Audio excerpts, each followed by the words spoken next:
안녕하세요. 녹색의 꿈의 아나운서 문지현입니다. 제가 지금 나와 있는 곳은 강서습지 생태공원입니다. 한강의 배우습지로 갈대와 같은 습지 식물들을 만날 수 있는데요. 또 이곳에 서식지 삼아 살아가는 생물들도 있습니다. 그중에선 도시에서 좀처럼 보기 힘든 개구리가 있습니다. 한땐 여름의 시작을 알리던 개구리, 요즘에는 왜 이렇게 보기 힘들어진 걸까요? 도대체 도시에서 쫓겨난 개구리들은 지금 어디에 있는지 화면으로 만나보겠습니다. 조그만 생명체지만 1억 9천만 년 동안 지구 곳곳에서 인류의 역사와 함께한 개구리. 기후 변화와 환경에 예민하게 반응하는 환경 지표종이다. 특히 우리나라 고유종인 수원 청개구리나 금개구리는 생태가 잘 보존된 논에서 주로 서식하고 있는데, 양서류가 살아갈 수 있다는 것은 동시에 우리 사람들도 건강하게 살 수 있다는 뜻이거든요. 하지만 녀석들은 무분별한 지역 개발과 인간의 편의를 위해 설치된 단단한 콘크리트 벽 앞에서 갈 곳을 잃어버렸다.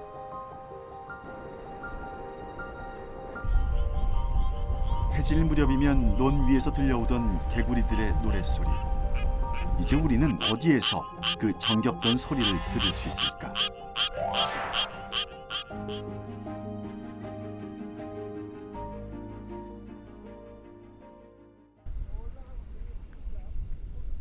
서울 근교를 돌아 흐르는 물줄기. 한강과 만나 서해로 흘러들어가는 공릉천은 요즘 철새들의 낙원이다. 하천 생태계가 잘 보존돼 있어 먹이가 풍부하고 따로 자전거 길을 내지 않아 사람들의 접근성도 낮기 때문이다.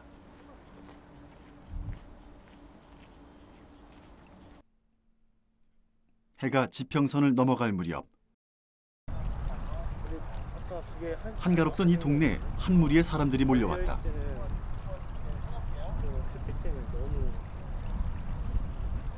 이 지역에 살고 있는 아주 귀한 녀석을 만나러 왔다는데, 저희가 오늘 탐사할 대상인 수원 청개구리는 포식자들을 피해서 주로 해가 진 이후에 울면서 짝을 찾습니다. 그래서 해가 진 이후 7시 이후에 저희가 현장에서 모여서 탐사를 진행을 하고요. 개별적으로 탐사를 하게 될 경우에도 저녁 늦은 시간에 논으로 나가도록 지도를 하고 있습니다. 이곳에서 수원 청개구리 관찰을 하고 있는 지구사랑 탐사대는 자신이 살고 있는 지역을 중심으로 생물종을 탐사하고 기록하면서 이를 과학자가 연구 자료로 활용하는 일종의 시민과학 모임이다. 탐사대원들은 몇 주 전부터 꾸준히 수원 청개구리를 관찰해 왔다는데, 잠깐 관찰하고 다시 논으로 돌려보내야 하는 생명이기에 다루는 손길에 신중을 기한다. 접었네? 나 들어가도 돼? 과연 어린이 탐사대원들이 찾은 개구리는 어떤 종일까? 한번 열어볼게요. 지구사랑 탐사대와 동행한 이화여대 장희권 교수가 개구리의 외형을 좀 더 자세히 살펴보는데, 기자님 그대로. 알고 봤더니 이 녀석이 탐사대원들이 그토록 기다리던 수원 청개구리였다. 자, 지금 보면은 지금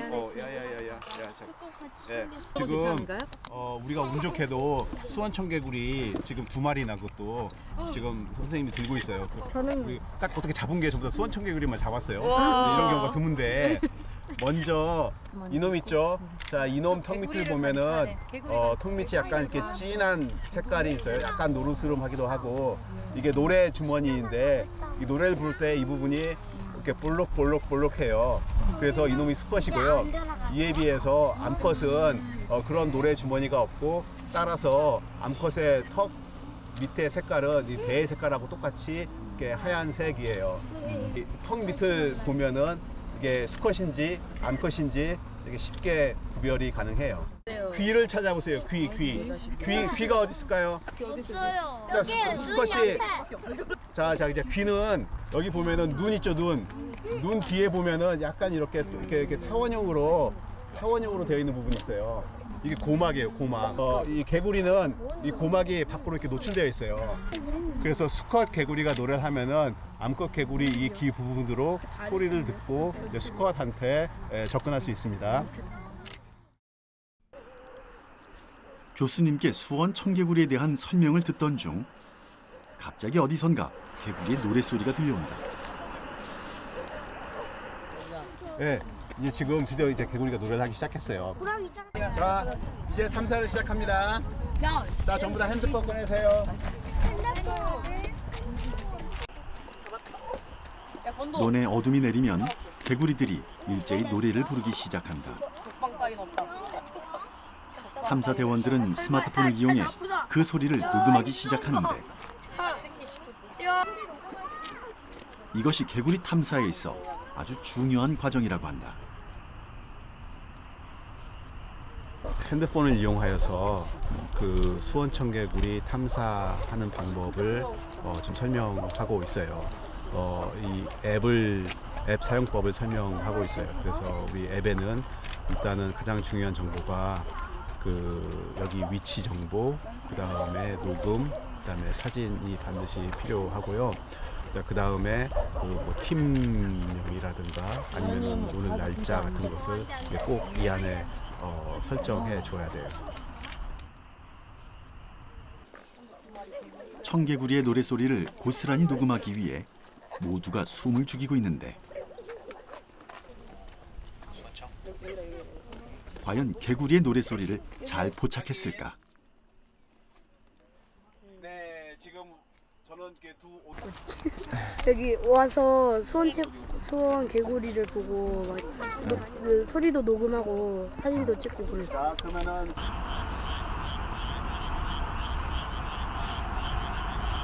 다양한 개구리 소리가 녹음돼 있는데 이 중에서 어떻게 수원 청개구리의 소리를 구분할 수 있을까? 겉으로 보기엔 거의 청개구리와 유사하지만 완전 다른 종이라는 수원 청개구리.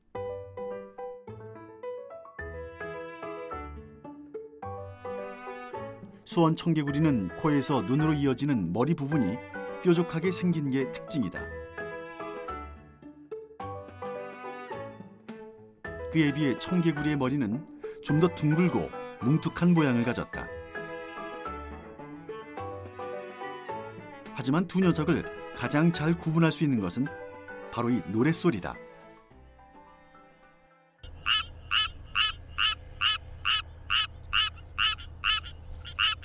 느리고 높은 소리로 노래하는 수원 청개구리에 비해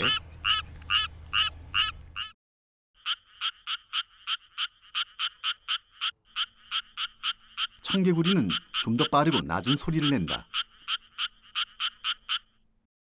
어두워서 잘 안 보이니까 그동안 비슷한 줄만 알았던 개구리의 노랫소리. 알고 들으니 소리 하나하나가 한결 새롭게 다가온다. 두 번째 탐사이기 때문에 이런 녹음 기록은 청개구리의 연구 활동에도 소중한 자료로 이용된다. 녹음이 가장 중요하죠. 왜냐하면 개구리들은 노래를 이용하여서 암컷 수컷이 짝짓기를 하고 그다음에 개구리 종마다 다 노래가 틀려요. 우리에서 어려운 말로 종특이적이라고 하는데 이게 무슨 뜻이냐면은 그 노래를 들으면은 그게 어떤 종인지 알 수가 있어요. 그래서 우리가 녹음을 해서 자료를 저한테 보내면은 이게 저희는 그 노래를 듣고 여기에 어떤 개구리가 있구나 이걸 알 수가 있어요. 개구리는 환경 오염이나 기후 변화에 민감해 흔히 환경 지표종으로 불린다. 최근 들어 이런 개구리들의 개체 수가 급격히 줄어들고 있는데 우리나라 고유종인 수원 청개구리의 보존 상태는 더 심각한 상황이다. 멸종위기 1급 동물로 지정된 수원 청개구리에 대해서 좀 더 자세히 알아보기 위해 제작진은 장인권 교수의 실험실을 찾아갔다. 안녕하세요. 반갑습니다. 먼저 청개구리에 수원이란 지명이 붙은 이유가 궁금했는데 원래는 우리나라에 청개구리 한 종만 알려져 있었어요. 그런데 일본인 학자가 70년대 말에 우리나라에 와서 이렇게 조사를 하다가 좀 다르게 노래하는 그런 청개구리를 발견을 했어요. 이게 노래가 다르기 때문에 그런 유전자도 같이 조사하고 형태도 조사했더니 좀 다른 종이다고 이렇게 알려져서 이렇게 새로운 종으로 명명을 했는데 그 지역이 이게 수원시였기 때문에 수원 청개구리라고 명명하였습니다. 수원 청개구리는 청개구리와 달리 턱 아래가 노란 빛을 띈다. 수컷은 암컷을 유혹하기 위해 이 노래 주머니를 부풀리며 소리를 내는 것이 특징인데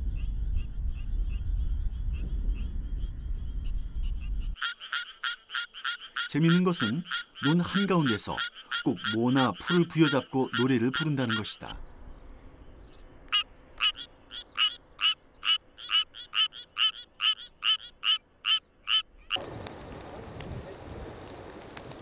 수원 청개구리와 청개구리 두 종은 원래 서식지가 달랐다고 한다.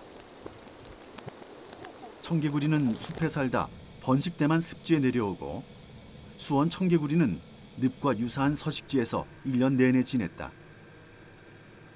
하지만 논농사가 시작되고 습지가 대부분 논으로 바뀌자 두 종은 논에서 생존 경쟁을 할 수밖에 없게 된 것이다. 수원 청개구리가 지금 우리나라에서 사라지고 있는 가장 중요한 이유는 사실 다른 개구리들이 사라지는 이유와 마찬가지인데요. 서식지 파괴입니다. 저희가 이 수원 청개구리 사업을 지난 한 몇 년 동안 진행하면서 계속 느끼는 것인데요. 매해 우리가 수원 청개구리가 살고 있는 서식지 갈 때마다 이 서식지가 파괴되고 있어요.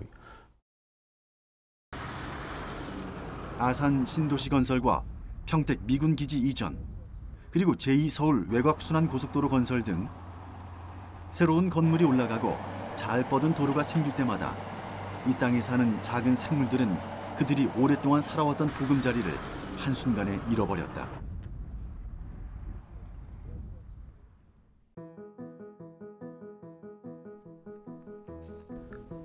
이게 녹색 점이 있고 빨간색 점이 있고 그다음에 검은색 점이 있을 거예요.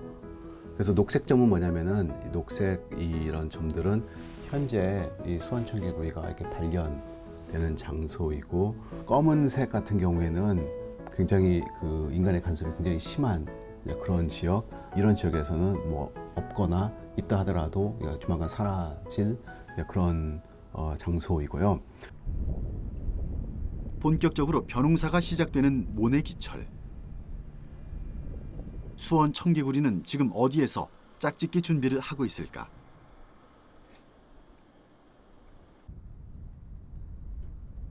새들이 활발하게 먹이 활동을 하는 것을 보면서 이곳의 생태계가 비교적 잘 보존되어 있음을 확인할 수 있었다.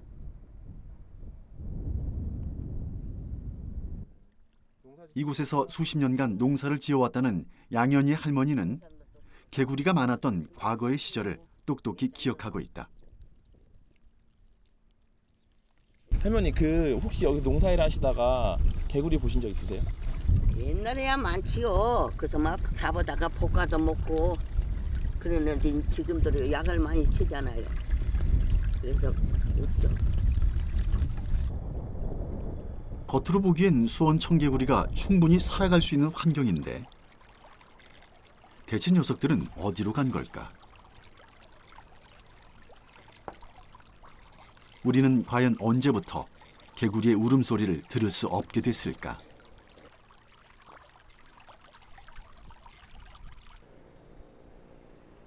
인간에게조차 독하디 독한 농약들이 논에 뿌려지던 그 순간부터 이 비극은 예정돼 있었을지도 모른다.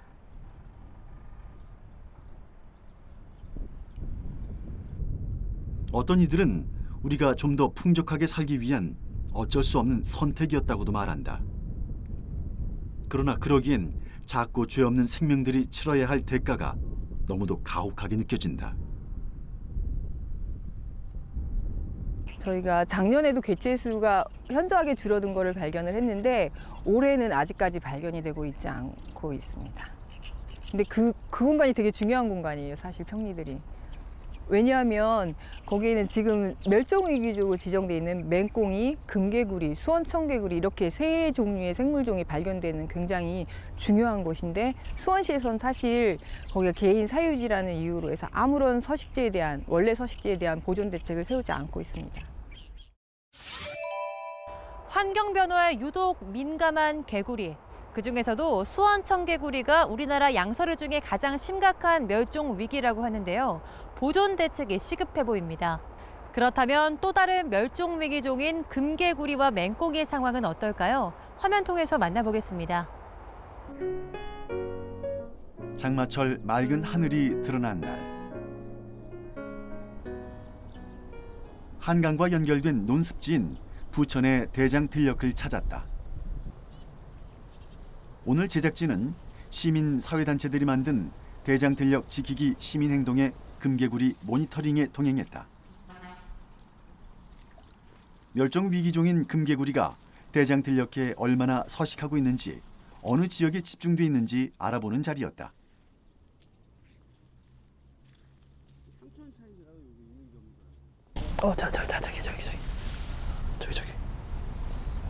저기 부들 밑에 보이나요? 여기 와서 보면. 과거에는 많이 볼 수 있었으나 어느 순간 멸종 위기종으로 지정된 양서류.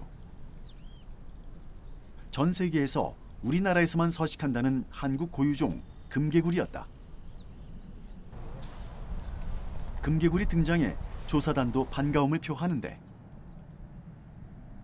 금개구리는 그저 태평하게 여름을 만끽하고 있다. 이 금개구리는 대장들녘에서 얼마나 서식하고 있던 것일까? 조사단은 조심스레 금개구리를 포획했다. 이 정도면 이제 청년 금개구리죠. 네. 아마 작년이나 재작년에 올챙이에서 성체가 되어서 이제 지금 청년기를 보내고 있습니다. 금개구리는 금개구리라고 얘기하는 것이 금색이라는 겁니다. 이렇게 등줄에 양쪽 어깨에서 내려오는 선이 이제 금색의 선이 있고 배를 보시면 노란색 같은 금색입니다. 손도 금색이고 눈꺼풀도 금색, 모든 것이 이제 금색으로 포인트 되는 건데 이 청년이 한 2, 3년만 지나면 몸 전체가 대부분 다 약간 이제 밝은 금색으로 또 빛이 납니다. 우리에겐 친숙하고 정겨운 금개구리.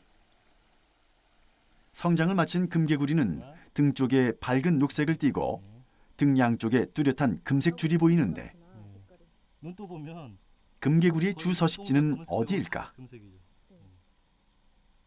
논에서 주로 볼 수 있는데요. 더 정확하게 말하면 논 옆에 인접한 농수로에서 주로 볼 수 있습니다. 농수로에서 주로 이 삶을 살고 있는 서식지가 있고요. 이곳에서 산란을 하고 행동 반경이 이제 논에서 주로 먹이 활동을 하는 그런 개구리입니다.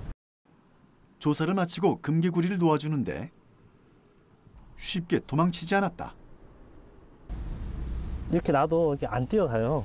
그러네요. 잘 안 뛰네요. 그러니까 이제 보통 참개구리가 한번 뛸 때 150cm 뛴다면 얘는 기껏해야 60cm밖에 못 뛴대요. 그게 도약력이 약하니까 더더욱 이 같은 서식지 내에서 크게 벗어나지 못하는 거죠.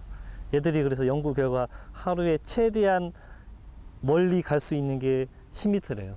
하루에? 네, 그러니까 또 그만큼 멀리 안 가는 거죠. 그러니까 요 서식지가 특히 농약이나 제초제에서 오염이 되거나 다른 교란으로 인해서 훼손되면 바로 이제 멸종이 당하는 거죠.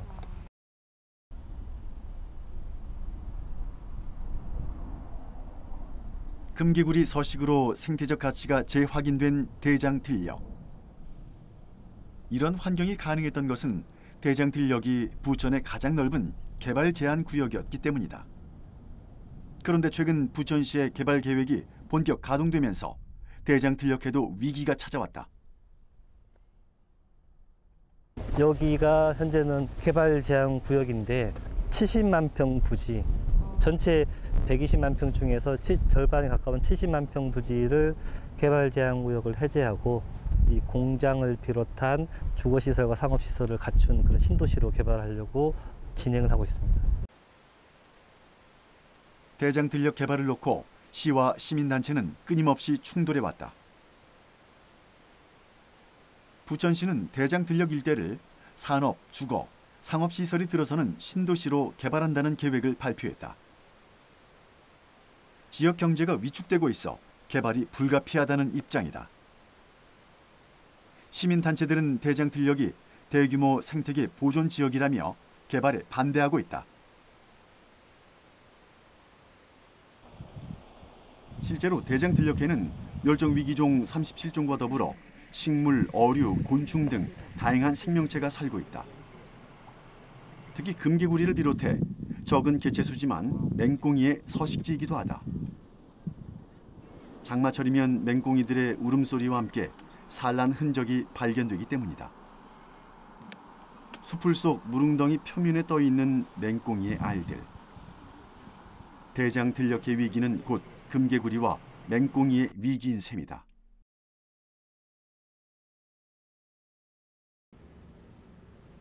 멸종 위기종인 금개구리와 맹꽁이. 두 양서류의 특징과 서식 환경에 대해 좀 더 자세히 알아보기 위해 국립생물자원관을 찾았다. 우리나라 멸종 위기종 267종 중 4종이 양서류에 해당된다. 그중 금개구리와 맹꽁이는 2012년도에 멸종 위기종 2급으로 지정됐다. 신체적 특징과 서식 환경 변화가 가장 큰 이유다. 얘네들은 이제 다리가 다른 개구리에 비해서 굉장히 짧아요. 짧고 특히 그 점핑을 하는데 원동력이 되는 뒷다리가 굉장히 짧고 가늘어요. 그러니까 근육량이 좀 적은 거죠. 몸통에 비해서. 얘네들이 우는 소리도 굉장히 얘네들은 주로 이제 물 속에 많이 서식을 하고요. 이제 필요할 때만 이제 바깥으로 나오는 그런 특징을 가지고 있습니다. 그래서 사실은 물이 없으면 살 수 없고 물이 없으면 산란을 할 수가 없는 그런 종이 되죠. 맹꽁이와 금개구리는 이동성이 적은 동물로 기후 변화에 가장 큰 영향을 받는다. 마른 장마로 물이 유입되지 않거나 갑자기 폭우가 쏟아지면 서식지를 옮기지 못하고 결국 죽음에 이른다. 우리에게 친숙했던 존재에서 빠르게 멸종 위기종으로 지정된 이유기도 하다. 그 IUCN이라고 세계 자연보전 연맹에서는 양서류가 지금 현재 기후 변화에 따라서 가장 많이 감소 추세에 있다라고 그렇게 보고를 하고 있습니다. 전체 기후 변화의 영향은 국내 양서류에만 국한되지 않는다. 이미 전 세계 양서류 5,743종 중 32%가 멸종 위기며 168종이 멸종됐다. 양서류 보호가 절실한 이유다. 개구리와 맹꽁이 같은 양서류의 생존을 위협하는 요인이 크게 3가지가 있습니다. 그중 첫 번째가 이 폭우와 마른 장마인데요. 지구온난화로 인한 기후변화가 그 원인이라고 합니다. 두 번째는 제초제와 농약에 들어있는 독성 성분이 서식지를 오염시키기 때문이고요. 이 마지막으로는 각종 개발로 인해 서식지가 파괴되기 때문입니다. 그렇다면 이런 문제를 해결하기 위한 방법에는 어떤 것들이 있을까요? 양서류를 보호하기 위한 각종 노력들을 알아보겠습니다. 양서류의 생존을 위협하는 여러 요인 가운데서도 개발 사업으로 인한 서식지 파괴는 심각한 상황이다. 개발구역 중에는 멸종위기종 양서류의 서식지가 포함되는 경우가 많기 때문이다. 그중 대표적인 곳이 인천 청라지구. 청라지구는 개발 과정에서 멸종위기종인 금개구리의 서식이 확인되면서 서식지 파괴 논란이 일어났다. 논란이 일자 LH공사는 대체 서식지를 대안으로 내놨다. 금개구리를 이동시킨 대체 서식지는 지금 어떤 모습일지 직접 확인키로 했다. 심곡천 하류 지역에 조성된 대체 서식지. 청라지구가 한눈에 들어오는 장소였다. 이곳에 개발 사업으로 인해 살 곳을 잃은 수백여 마리의 금개구리와 맹꽁이 등이 이주됐다.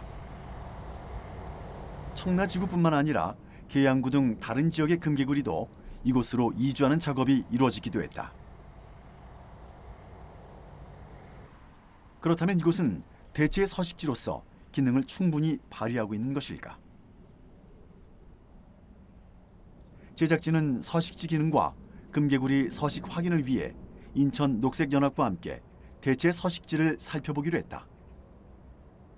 아, 그러면 여기가 지금 대체 서식지가 만들어진 거는 언제부터고 개발은 또 언제 시작한 건가요? 대체 서식지는 2007년도에 만들어지게 되고요. 그 전에 2003년도에 인천 경제자유구역청으로 지정이 되면서 이제 금개구리와 맹꽁이를 옮겨야 된다는 이야기가 나왔고, 그래서 여기로 2007년도에 옮겨지게 됐습니다.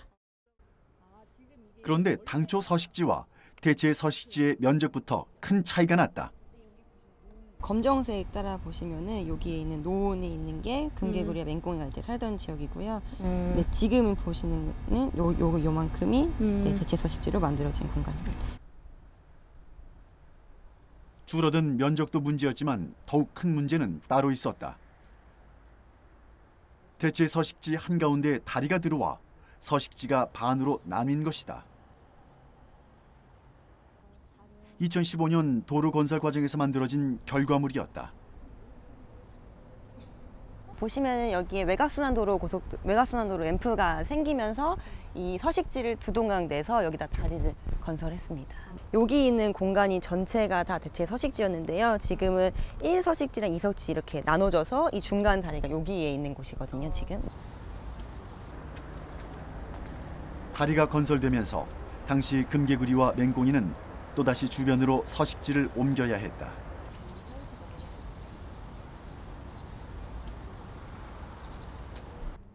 보호를 위해 쳐놓았다는 펜스는 어떻게 관리되고 있을까?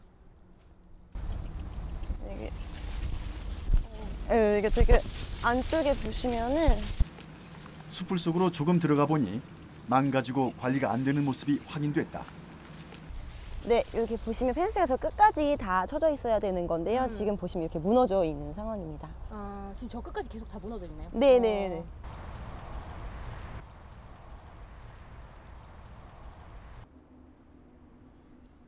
대체 서식지의 법정 보호 기간은 4년. 이곳 청라지구 대체 서식지는 그 누구도 책임지지 않는 곳이 됐다. 꾸준한 관찰과 관리가 필요한 곳임에도 그 책임을 어느 곳도 맡으려 하지 않고 있다. 타의로 이곳으로 서식지를 이주하게 된 금개구리와 맹꽁이의 서식 여부도 현재는 알 수 없다. 과거에도 현재에도 양서류들은 여전히 생존을 위협받고 있는 것이다.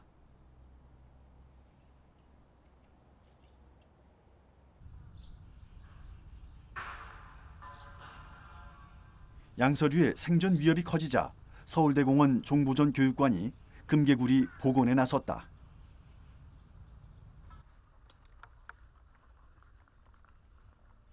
종보전 교육관은 사라진 금개구리를 복원해보자란 목표를 갖고 2014년부터 복원 사업을 시작했다.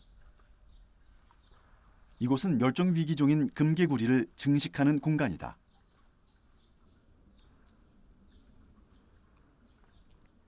알에서 부화시키고 성체가 되기까지 온전하게 기르는 복원 과정이 이루어진다. 2014년도에 금개구리를 포획해 산란을 시킨 뒤 성체는 돌려보내고 알을 부화시킨 곳이 바로 이곳이다. 지금 여기 금개구리들이 보이는데 네네네. 이 금개구리는 어떤 금개구리라고 보면 될까요? 저희가 이쪽 방면에 있는 금개구리 같은 경우에는 환경보호 허가하에 저희가 포획을 8마리를 포획을 해왔고요. 지금 앞에 보이시는 거는 2015년에 증식된 개체라고 보시면 됩니다. 금개구리 복원 과정은 쉽지 않았다. 우선 서식 가능한 환경을 만들어준 뒤 수온, 먹이, 해의 위치까지 매일 점검했다. 8마리의 산란으로 시작한 금개구리는 어느덧 몇백 마리에 이르렀다. 처음에 2015년에 증식을 하게 됐고 이제 변태된 개체들이 300마리가 좀 넘었고요. 동면에서 이제 성공한 개체들이 250마리 정도 됐었어요. 그래서 그 다음에 동면에 성공한 개체들을 2016년에 방사하기 시작한 거예요.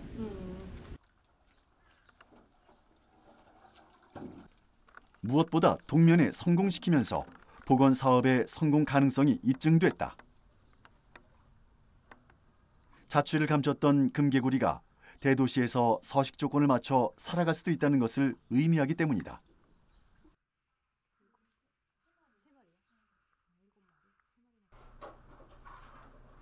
금개구리를 처음으로 방사하던 날. 방사 작업을 위해선 방사 예정인 금개구리의 크기와 무게를 재고 다리에 형광 물질을 투여한다. 저희 이제 각 개체마다 개체 표식을 해서 이제 저희가 방사한 개체인지 요거 확인할 수 있고 얼마나 건강하게 잘 자라고 있는지 확인할 수 있고 이제 거기 이제 주변 환경에 대해서 먹이군이 어느 정도 안정적으로 되어가고 있는지 그래서 저희 개체들이 얼마나 건강하게 살아갈 수 있는지 이런 것도 확인해 볼 수 있어서 개체 표식을 하고 있어요. 금개구리 방사 장소는 궁동 생태공원. 오늘 방사하는 금개구리 수는 10마리. 방사 전 개체마다 표식이 제대로 됐는지 꼼꼼히 확인한다. 모든 확인이 끝난 후 금개구리를 생태공원에 방사했다.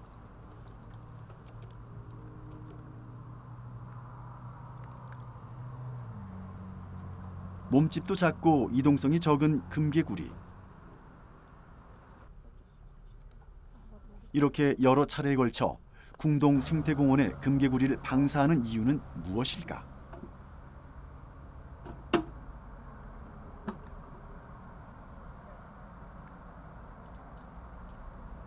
이곳에서 과연 금개구리들이 안정적으로 살아갈 수 있는지 없는지를 판단한 다음에 다른 장소를 물색할 수도 있고 최종적으로는 어쨌든 대체 서식지를 개발하는 것이 목표이기 때문에 그런 부분들을 지속적으로 진행할 예정이에요.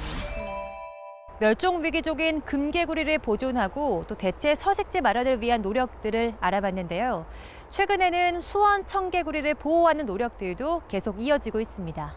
지난 6월 경기도 파주시와 수원시는 이 지역 환경운동단체들과 함께 수원 청개구리 보존 업무 협약을 체결했는데요. 지방 정부들이 생태 환경을 보호하기 위해 공동 협약을 체결한 게 이번이 처음이라고 합니다. 이 시작에는 과학자들의 노력이 있었습니다. 덕분에 지방에서는 이 수원 청개구리의 노랫소리를 들을 수가 있다고 하는데요. 화면으로 만나보시죠. 2015년 장익원 교수는 수원의 1월 저수지에 인공적으로 서식지를 조성해 실험실에서 키운 수원 청개구리 150마리를 방사했다. 그리고 2016년 동면을 마치고 나온 수원 청개구리들이 논 곳곳에서 발견되면서 복원 노력은 결실을 맺었다.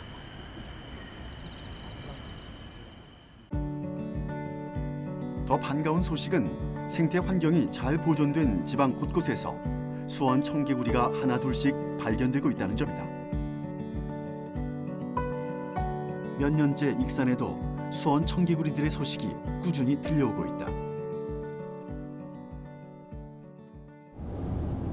제작진은 장익원 교수가 함께한 익산 수원 청개구리 탐사에 동행했다. 논습지가 잘 보존된 전라북도 익산. 다른 무리의 지구사랑 탐사대원들이 수원 청개구리의 흔적을 찾고 있는데, 그리고 이곳에서 열정적인 시민 탐사대원 유상홍 씨를 만날 수 있었다. 탐사에 익숙한 듯 수원 청개구리를 다루는 솜씨가 상당히 능숙한데,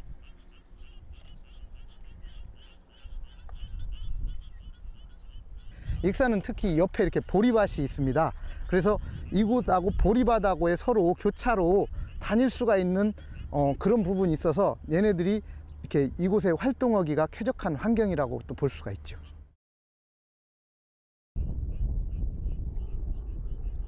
유상홍 씨를 따라 논 안으로 직접 들어가 봤더니 수원 청개구리의 노랫소리가 점점 더 가까이 들려온다.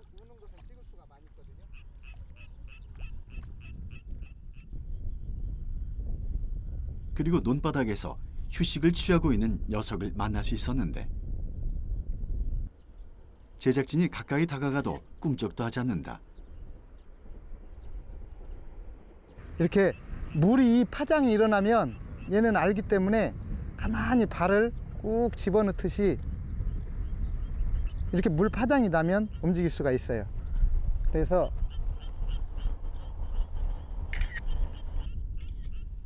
녀석들은 외부인의 등장에도 큰 동요가 없어 보이는데 유상웅 씨는 아들 덕분에 수원 청개구리에 대해 관심을 갖기 시작했다고 한다. 원래 사회환경 지도사로 기후변화나 이런 환경 활동으로 하고 있는데 우리 아이가 어린이 과학동화라는 그 잡지에서 우리 장희곤 교수님과 지구사랑 탐사대라는 걸 통해서 처음에 가족 탐사대로 활동을 했습니다. 그래서 이 탐사 활동을 하다 보니까 저도 자연의 소중함과 이런 것을 수원 청개구리를 발견해서 알게 됐고요. 이 지역에서는 원래 이 멸종위 중 수원 청개구리가 없다고 알려져 있었는데 이 활동을 통해서 이 지역에서도 발견하게 돼서 계속 이 예쁜 개구리들을 촬영하고 보존하는 데 이렇게 앞장서게 됐습니다. 대낮임에도 불구하고 이렇게 많은 수원 청개구리들을 볼 수 있다는 것은 이곳에 안정적인 개체수가 확보되어 있음을 의미한다.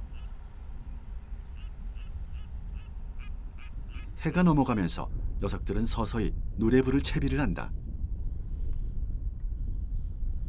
아직 얘는 완전히 경계를 주의하지 않아서 풍선이 아직 지금 내리지 않은 상태거든요.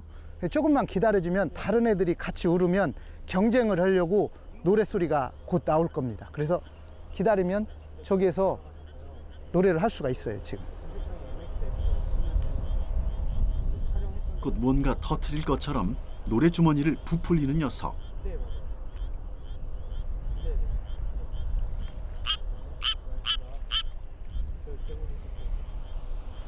드디어 수원 청개구리의 노래가 시작됐다.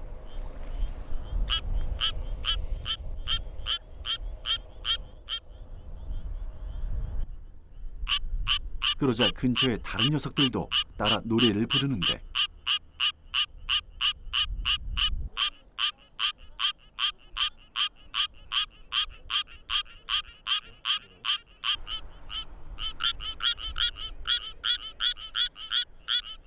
손에는 어김없이 풀을 쥐고 있다.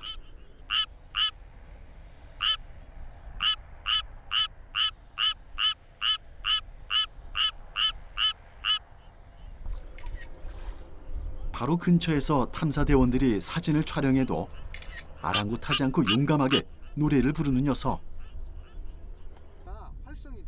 안심하고 쉴 수 있는 서식지가 수원 청개구리의 경계심을 누그러뜨린 것은 아닐까. 개구리와의 공존. 생각보다 그리 어려운 일이 아닐지도 모른다.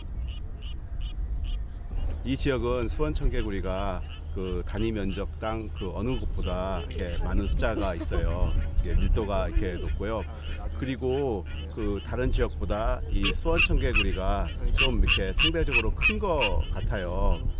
이건 그 뜻은 뭐냐면은 좀 굉장히 좀 이렇게 잘 자란다. 그다음에 좀 그 나이를 많이 그 먹도록 자랄 수가 있다. 그리고 또 여기 둘러보면 보시다시피 굉장히 이렇게 넓은 지역이 이렇게 노은인데요. 이 모든 조건을 다 보고 그다음에 수원 청개구리 크기도 보면은 이 지역이 수원 청개구리가 살기가 굉장히 좋은 지역 같아요.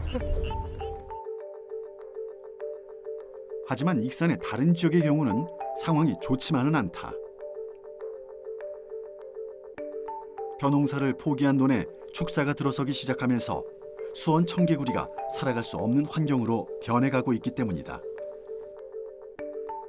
이런 상황이 가속화된다면 익산에서도 어쩌면 수원 청개구리의 울음소리를 들을 수 없을지도 모른다. 환경을 생각하지 않은 무분별한 지역 개발은 많은 수원 청개구리들의 서식지를 파괴했다. 또 인간의 편의를 위해 사용하고 있는 많은 것들이 수원 청개구리의 생존을 위협하고 있다. 인간이 소유하고 있는 땅의 진짜 주인이 자연과 그 땅에 살고 있는 조그마한 생명임을 모두가 까맣게 잊어버린 것은 아닐까.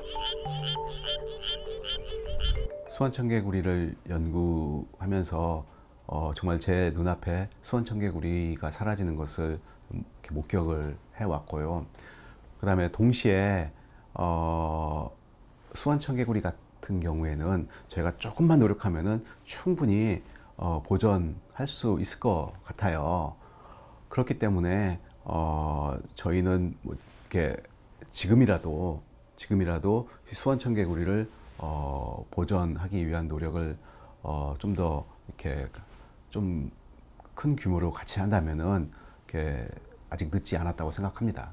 그래서 이게 정말 사라지기 전에 바로 지금이 보존할 때이라고 생각해요. 여름밤이 떠나가도록 울어대던 개구리 소리를 언제 마지막으로 들으셨나요? 한 마리의 개구리를 살리기 위한 시도는 그 개구리가 살아가는 서식지를 보호하기 위한 노력이기도 하지만 우리 주변의 환경을 개선할 수 있는 방법이기도 합니다. 수원 청개구리와 금개구리, 이름도 참 귀엽죠. 올 여름에는 개구리들의 노랫소리를 좀 더 자주 들을 수 있었으면 좋겠습니다. 오늘 저희가 준비한 이야기는 여기까지입니다. 다음 주에 다시 돌아오도록 하겠습니다. 세상의 그 어떤 종도 이 땅에 함께 사는 다른 종을 멸종시킬 권리는 없다. 지금 이 순간에도 개구리들은 인간의 욕심과 무관심으로 점점 사라지고 있다. 녀석들의 명랑한 노랫소리가 고통에 찬 비명소리가 되지 않으려면 사람들의 더 큰 관심과 애정이 필요하다.